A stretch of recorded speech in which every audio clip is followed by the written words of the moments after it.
Hi. So ఏపీఎస్సికి సంబంధించి current అఫైర్స్ని మనం అందజేస్తూ వస్తున్నాం. సో వేరే వేరే అంశాలు కూడా ఇప్పటికే ఫ్యాకల్టీలు మీకు అందజేస్తూ వచ్చారు. అందులో కొంత భాగం మనం కూడా మీకు అందజేస్తూ వస్తున్నాం. సో వీటిని ఏ విధంగా చదవాలి అవి టైం టు టైం మీకు వివరిస్తూ వచ్చాను. సో ఈరోజు నేను మీకు ఇచ్చేది ప్రైవేట్ మెంబర్ బిల్ గురించి పూర్తి స్థాయిలో వివరణ. సో అసలు ఎప్పుడు ప్రవేశపెడతారు, ఎలా ప్రవేశపెడతారు, అది పాస్ అవ్వటం అంటే ఏమిటి, అది ఇక్కడ ముఖ్యంగా గ్రూప్ 1కి గ్రూప్ 2కి ఈ రెండు ప్రిపేర్ అయ్యే వాళ్ళు మనది ఏదైనా ఒకటి కరెంట్ అఫైర్స్ వస్తే దాంతోపాటు వెంటనే మీ దగ్గర ఏదైతే పాలిటీ పుస్తకం ఉంటుందో దానిని తీయండి. తీసి కరెంటు ప్లస్ కన్వెన్షన్లు రెండు స్టడీ చేయండి. నేను ఆల్రెడీ క్లాస్లో కూడా వీటి మీద వివరణ ఇస్తూ వచ్చా. కొన్ని ఆర్టికల్స్ అన్ని ఆర్టికల్స్ చదివి ఉపయోగం లేదు. 395 ఆర్టికల్ దేనికి పనికిరావు, అన్ని చదివితే బుర్ర వేడికిపోతుంది. ఎగ్జామ్ పాయింట్ ఆఫ్ వ్యూలో ప్రస్తుతం రెలవెంట్గా ఉండేవి కొన్ని ఆర్టికల్స్ మాత్రమే. ఒక ఎగ్జామ్ వరకు ఒక 30-40 ముఖ్యమైనవి నేర్చుకొని వెళ్తారు. ఆ ముఖ్యమైనవి చదివేటప్పుడు కూడా ఏం చేయాలి అంటే వాడు ఫర్ ఎగ్జాంపుల్ బిల్లులని ప్రవేశపెట్టడం అనేది ఆర్టికల్ 107 తెలియజేస్తుంది. 108 జాయింట్ సిట్టింగ్, 109 మనీ బిల్లుల్లో లోక్సభదే పైచేయిగా ఉన్నట్టు 14 రోజుల కండిషన్ అది. 110 ఏ బిల్లు మనీ బిల్లు, ఏది మనీ బిల్లు కాదు, అంతిమ నిర్ణయం స్పీకర్దే. ఆ మనీ బిల్లు ఫుల్ఫిల్ చేయాల్సిన కండిషన్స్ 110లో. 111లో ఈ బిల్లులకి రాష్ట్రపతి యొక్క ఆమోద ముద్ర. 112 యాన్యువల్ ఫైనాన్షియల్ స్టేట్మెంట్, దాన్నే బడ్జెట్ అంటామని ఇట్లా మనం గతంలో ఒక వివరణ కూడా ఇచ్చాము. వెంటనే మీరు ఇప్పుడు మనం public bill and private bill గురించి డిస్కస్ చేస్తున్నాం, ముఖ్యంగా private bill. So public bill అంటే ఒక మంత్రి ద్వారా శాసనసభలో పార్లమెంట్లో ప్రవేశపెడితే దాన్ని పబ్లిక్ బిల్ అని పిలవటం జరుగుతుంది. మంత్రి కాని ఎవరైనా ఒక పార్లమెంటు సభ్యుడు, ఆయన లోక్సభ సభ్యుడైనా అయి ఉండొచ్చు లేదా రాజ్యసభ సభ్యుడైనా అయి ఉండొచ్చు, ఎవరైనా ఒక సభ్యుడు బిల్లు అంటే చట్టంగా కాబోయే అంశము, బిల్లుని పార్లమెంట్లో ఆయన ఏ సభలో సభ్యుడైతే ఆ సభలో ప్రవేశపెడతాడు. పార్లమెంట్లో ప్రవేశపెట్టడాన్ని ప్రైవేట్ మెంబర్ బిల్ అని పిలుస్తాము. పబ్లిక్ బిల్కి ప్రైవేట్ బిల్కి తేడా ఏమిటి? పబ్లిక్ బిల్ అంటే ఒక మంత్రి ద్వారానే ప్రవేశపెట్టడం జరగాలి. ప్రైవేట్ బిల్ అంటే మంత్రి కానివాడు రూలింగ్ పార్టీ అయి ఉండొచ్చు, అపోజిషన్ పార్టీ అయి ఉండొచ్చు, లేదా ఇండిపెండెంట్ అభ్యర్థి అయి ఉండొచ్చు, నామినేటెడ్ అయినా అయి ఉండొచ్చు, ఎవరైనా కావచ్చు, మంత్రి కాదు. సో ఇక్కడ మంత్రి కాని వాళ్ళు ప్రవేశపెట్టే బిల్లులని కూడా ప్రైవేట్ బిల్లులని పిలుస్తారు. రూలింగ్ పార్టీలో గమనించండి, రూలింగ్ పార్టీలో మంత్రి కానివాడు ప్రవేశపెడితే రూలింగ్ పార్టీ, ఇప్పుడు ఎగ్జాంపుల్ ఉదాహరణ బీజేపీ ఉన్నది. బీజేపీలో 80 మంది ఎంతోమంది మంత్రులు ఉన్నారు. మొత్తం వాళ్ళ స్ట్రెంత్ 300 అనుకుందాం. 300 మందిలో 80 మంది మంత్రులు అయితే మిగిలిన 220 మంది ఖాళీగా అక్కడ గొలుగులు కూర్చోవాలి కదా లోక్సభలో. వీళ్ళు మాత్రమే బిల్లు పెడతారని నేను పెట్టకూడదని ఒక ఆలోచన వస్తుంది. వీళ్ళని పక్కన పెడితే రాజ్యసభలో కూడా కొంతమంది మెంబర్స్ ఉన్నారు కదా, వాళ్ళు కూడా వాళ్ళ ఒక్కళ్ళైనా బీజేపీ నేను కాదా అని వాడికి ఒక ఫీలింగ్ వస్తుంది. సో అట్లా రూలింగ్ పార్టీలో మంత్రి కాకుండా వేరే వాళ్ళు కూడా బిల్లు ప్రవేశపెడుతూ ఉంటారు. అలాంటి వాళ్ళని బ్యాక్ బెంచ్ పార్లమెంటరీ మెంబర్స్ అని పిలుస్తారు. వెనకాల ఎక్కడ కూర్చుంటారు back bench student, front bench స్టూడెంట్కి తేడా ఏంటి? ఫ్రంట్ బెంచ్ స్టూడెంట్ ఏం చెప్తున్నా రాసుకుంటూ ఉంటాడు. బ్యాక్ బెంచ్ స్టూడెంట్ వెనకాల కూర్చొని వాడికి నచ్చింది ఏదో రాసుకుంటాడు. అట్లా బ్యాక్ బెంచ్ అంటే వాడు ఒక క్లాస్లో ఇర్రెలవెంట్ ఫెలో అన్నట్టుగా చూస్తాము. మనం స్కూల్ లెవెల్లో చెప్తున్నాను, బయట కాదు. అంటే వాడు పనికిరాళ్ళ తర్వాత ఎప్పుడో చూసుకున్నాలే మంత్రి పదవాన్ని. ఇది బ్యాక్ బెంచ్ స్టూడెంట్ అంటేనేమో వీళ్ళు ఎవరండి? రూలింగ్ పార్టీలో వెనక సీట్లో కూర్చున్న వాళ్ళు. అదేవిధంగా ఈ ఫ్రంట్ బెంచ్ స్టూడెంట్ అంటే అపోజిషన్ పార్టీ వాళ్ళు ప్రవేశపెట్టే బిల్లుని ఫ్రంట్ బెంచ్ స్టూడెంట్ అని పిలుస్తూ ఉంటాము. సో అదేవిధంగా ఇండిపెండెంట్లు ఎవరన్నా బిల్లుని ప్రవేశపెడితే దానిని క్రాస్ బెంచ్ అని పిలవటం జరుగుతుంటుంది. So back bench, front bench and cross bench. So అడిగితే ఏమన్నా ఒకసారి టర్న్ వస్తే చూడండి. సో దాంట్లో చూస్తూ నెక్స్ట్ పాయింట్ ఏమిటి అంటే అభ్యర్థులు గమనించాల్సింది మనం కొన్ని ఇంపార్టెంట్ ఆర్టికల్స్ అని చెప్తూ వస్తాం ఇక మీదటి నుంచి. దాంట్లో ఈ క్లాజెస్ ఉంటాయి. ఉదాహరణ నేను 107 ఆర్టికల్ చదువుతున్నా మీ ముందు. 107లో క్లాస్ 3 చదువుతున్నా. క్లాస్ 3 ఏమిటి? బిల్లులు పార్లమెంట్లో నిల్వ ఉండగా సభ వాయిదా పడవచ్చు, ఎడ్జాన్ అనిపోతాడు. అంత మాత్రాన బిల్లు రద్దు అయినట్టుగా పరిగణించబడదు. ఇది స్టేట్మెంట్. దీన్ని ఎగ్జామినర్ ఎలా ఇవ్వచ్చు? బిల్లులు పార్లమెంట్లో నిల్వ ఉండగా సభ వాయిదా పడవచ్చు. సో అంత మాత్రాన బిల్లు రద్దు అయినట్టుగా పరిగణించబడదు, సరైన స్టేట్మెంట్. లేదా బిల్లు పార్లమెంట్లో నిల్వ ఉండగా సభ వాయిదా పడవచ్చు, అటువంటి సందర్భంలో బిల్లు రద్దు అయినట్టుగా ప్రకటించబడుతుంది. సో కింది వాటిలో సరైన అంశం ఏది, సరికాని అంశం ఏది అని అట్లా స్టేట్మెంట్స్ ఈ ఆర్టికల్ని ఇలాగే తీసుకొని అలా అక్కడ నిల్వ స్టేట్మెంట్గా తయారు చేస్తాడు. ఒక కీవర్డ్ ఏదో ఒకటి చిన్నది మార్పు చేయటం జరుగుతుంది.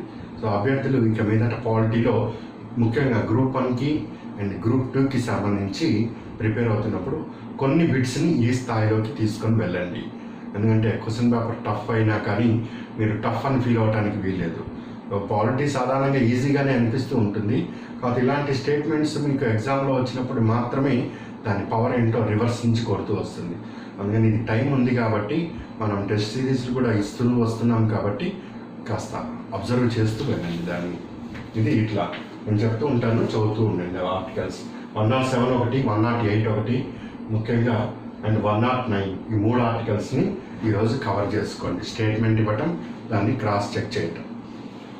సరే, private member bill. So private member bill అంటే ఇప్పుడు నేను క్లియర్గా చెప్పాను, మంత్రి కానివాడు ప్రవేశపెట్టేది.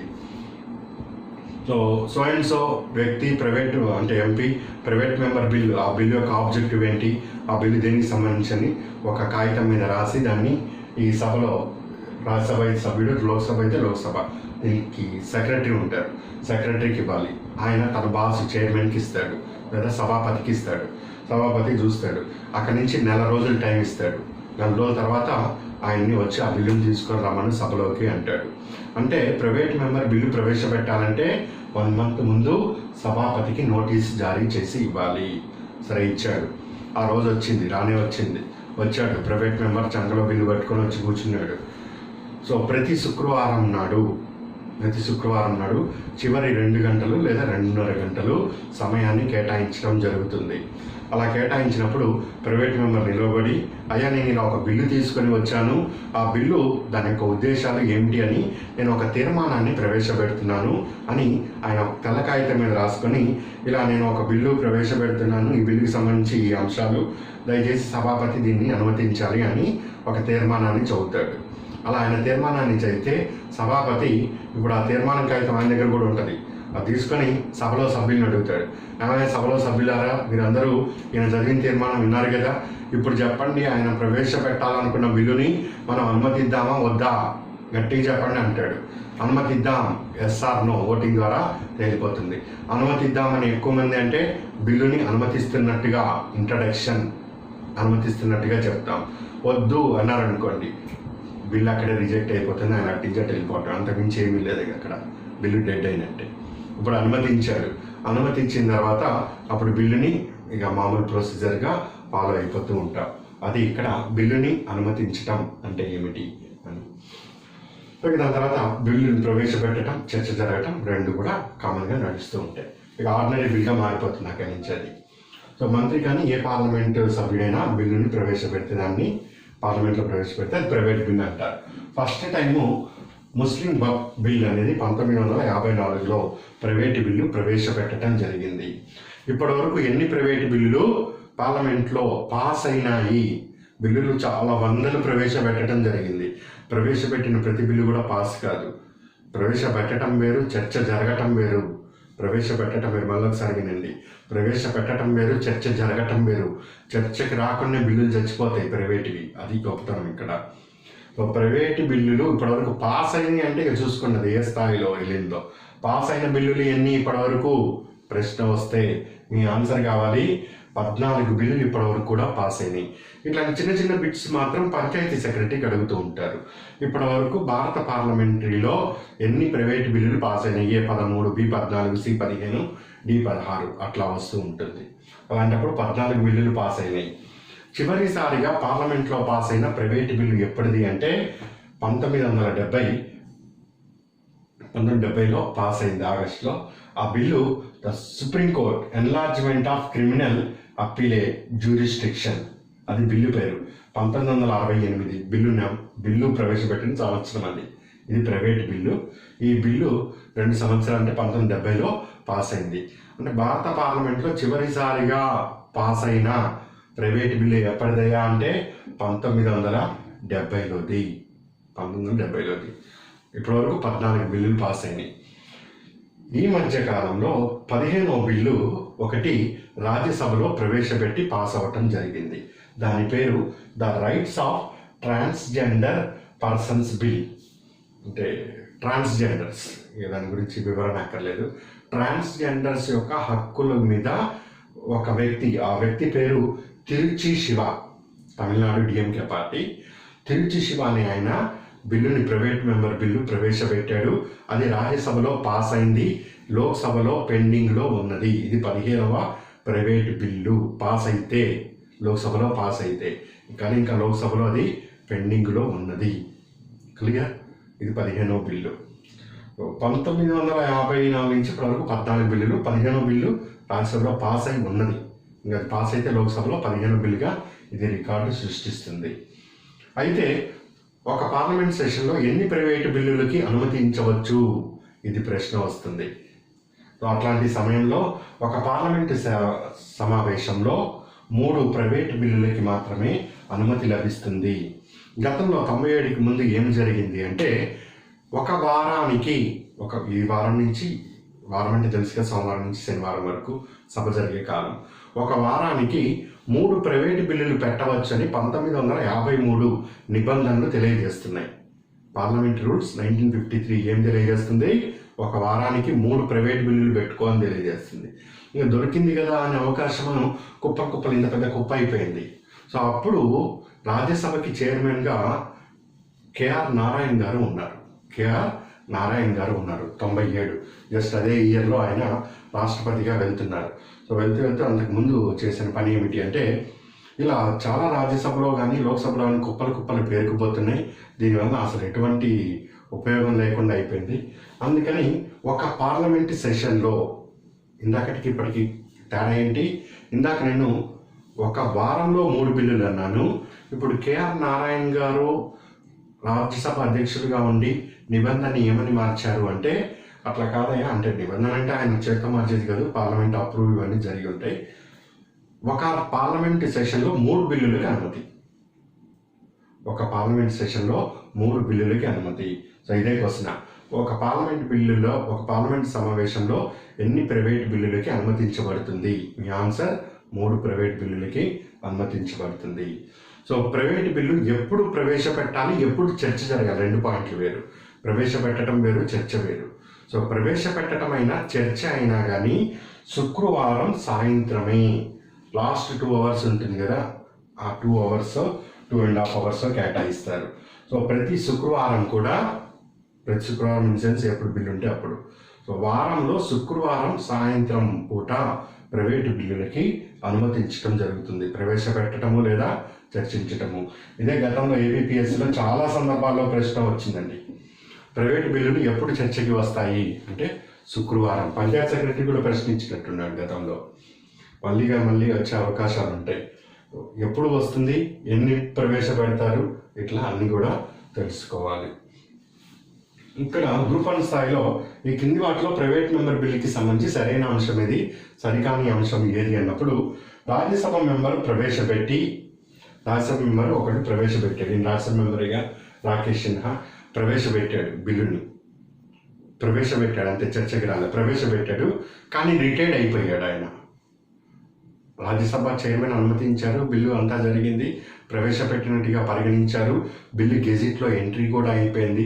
కానీ తర్వాత ఒక 3 రోజులు 4 రోజుల తర్వాత రిటైర్డ్ అయ్యాడు అనుకో, బిల్లు పరిస్థితి ఏమిటి? So bill is considered as dead, bill వీగిపోయినట్టుగానే పరిగణించబడుతుంది. అదే లోక్సభలో అయితే అతని సభ్యత్వం ఎప్పుడు రద్దు అయిపోతుందో అప్పుడు చర్చకి రాకుండా కేవలం ప్రవేశపెట్టడం వరకే లోక్సభలోకి ఉండి ఆ లోక్సభ సభ్యుడు పదవి విరమణ అయిపోతే, అంటే ఎన్నికలు వస్తే అప్పుడు కూడా బిల్లు వస్తుంది. ఒకవేళ చర్చకి వచ్చింది అనుకోండి, ఆ కథ వేరు. చర్చకి వచ్చింది అంటే మీకు 107 ఆర్టికల్ అప్లై అవుతుంది అని అర్థం. నేను ఇప్పటివరకు ప్రవేశపెట్టడం వరకే మాట్లాడాను. సో రాజ్యసభ ఇది కండిషన్. రాజ్యసభలో ప్రవేశపెట్టచ్చు. చర్చ జరగకుండా ప్రవేశపెట్టిన సభ్యుడు రిటైర్డ్ అయితే, అంటే పదవి విరమణ అయిపోతే బిల్లు పరిస్థితి రద్దయిపోద్ది. చర్చ జరిగితే బిల్లు బతికుంటుంది. ఇది ఇట్లా ఈ కింది వాటిలో సరైనది ఏది కాదు అని ఇట్లా అడుగుతూ ఉంటాడండి. సో ఇది ఇక్కడ ఈరోజు ప్రైవేట్ మెంబర్ది. నెక్స్ట్ నేను సుప్రీంకోర్ట్ ఆన్ జియోపారిటీ ఆర్టికల్ 20 క్లాస్ 2కి సంబంధించి రీసెంట్గా ఇచ్చిన సుప్రీంకోర్టు జడ్జిమెంట్, ఫండమెంటల్ రైట్స్ సంబంధించి ప్రతి ఒక్కటి ఇంపార్టెంటే. అండ్ ఇప్పుడు జమ్మూ అండ్ కాశ్మీర్లో రాష్ట్రపతి పాలన తీసుకొని వచ్చారు. గతంలో గవర్నర్ పాలన ఉండేది. గవర్నర్ పాలనపై రాష్ట్రపతి పాలన వచ్చిందంటే ఖచ్చితంగా రాష్ట్రపతి పాలన జరుగుతున్న రాష్ట్రాల నుంచి ప్రశ్న అనేది వస్తూ ఉంటుంది. ఆ రాష్ట్రం యొక్క గవర్నర్ కానీ, లేకపోతే దాంట్లో ఉండే ఏ నిబంధనలు అనుమతిస్తున్నాయని కానీ, ఎస్ఆర్ బొమ్మాయి కేసు అట్లా ఏదో ఒకటి టచ్ చేస్తాడు. అది ఒకటి ప్రస్తుతానికి ఇంపార్టెంట్. అండ్ సుప్రీంకోర్టులో centre for research and training, research and planning మీద వాళ్ళు ఒకటి ఏర్పాటు చేస్తున్నారు. అదొకటి ఇంపార్టెంట్. అండ్ ఇప్పుడు జిల్లా స్థాయిలో జడ్జిల యొక్క నియామకం జరుగుతుంది. ఇక మీదట జాతీయ స్థాయిలో నియమిస్తే ఎట్లా ఉంటుంది అనే దాని మీద వచ్చింది. మీకు సపరేట్గా జిల్లా జడ్జి అని నేను క్లియర్గా చెప్పాను. దాని మీద ఇప్పటికే చాలా సందర్భాల్లో ప్రశ్న కూడా వచ్చిందండి. నెక్స్ట్ నా అంశాలు వీటి మీద నేను క్లియర్గా మీకు వివరిస్తూ ఉంటాను. ఇట్లా మోస్ట్ ఇంపార్టెంట్ అయినవన్నీ కూడా నేను ఇలా ఫార్మాట్లోకి తీసుకొని వచ్చి వివరిస్తూ ఉంటాను. ఎట్లా ప్రశ్న వస్తుంది ఏంటి అనేది మీకు తెలియజేస్తాను. ఓకేనండి. నెక్స్ట్ మళ్ళీ ఇంకో కరెంట్ అఫైర్స్ అందుతుంది, చూడండి. Good luck.